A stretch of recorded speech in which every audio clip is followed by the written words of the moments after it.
USabasketball, previewing Oklahoma's first SEC basketball season. Norman, every game from here on out is an opportunity for Oklahoma to solidify its resume. The No. 12 Sooners, 13-0, kick off their first conference season as a member of the Southeastern Conference on Saturday against No. 5 Alabama. The SEC is arguably college basketball's best league this year, as 10 teams are currently ranked in the AP Top 25, and 3 are in the Top 5.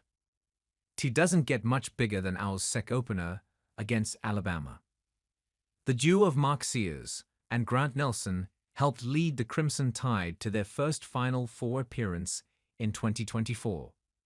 Both of those two are back this year and have been excellent for Alabama. Sears is the leader of Alabama's backcourt, averaging 18 points and 4 assists per game. Nelson, a 6'11" post out of North Dakota, is a walking double-double, notching 13.2 points and 8.6 rebounds per contest thus far. The Crimson Tide are 11-2, beating Illinois, Houston, North Carolina, and McNeese State in the non-conference portion of their schedule. Their only losses came against Purdue and Oregon. For Oklahoma's first home SEC game, the Sooners will reunite a rivalry with an old Big 12 foe. Texas A&M finally broke through under Buzz Williams a year ago, reaching the second round of the NCAA tournament.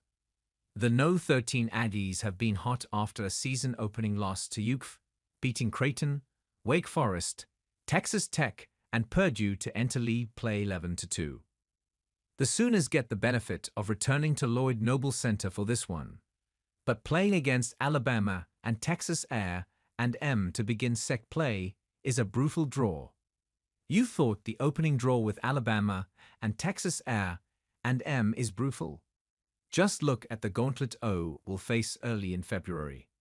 The Sooners will battle No. 2 Auburn on the road on Tuesday, February 4, before taking on No. 1 Tennessee at home just 4 days later. Auburn has earned its No.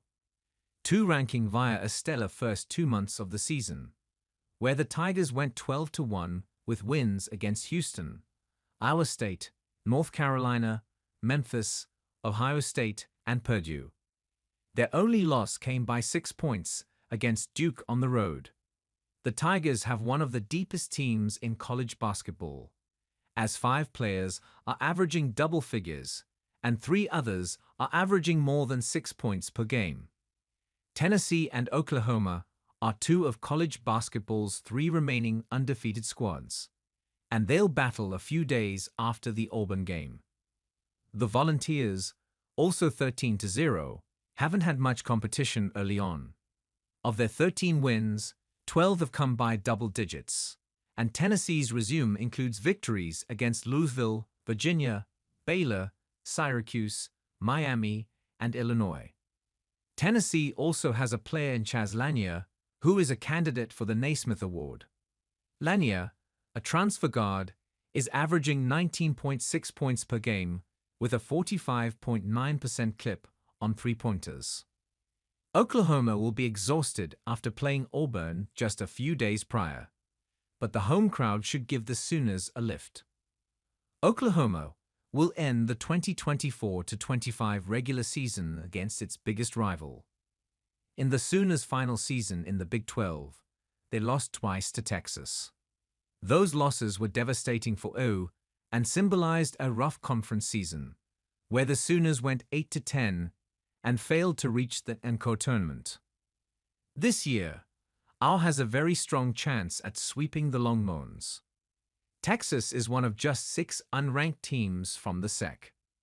The Longhorns enter SEC play with an impressive 11-2 record, but that includes only 2 wins over teams from power conferences.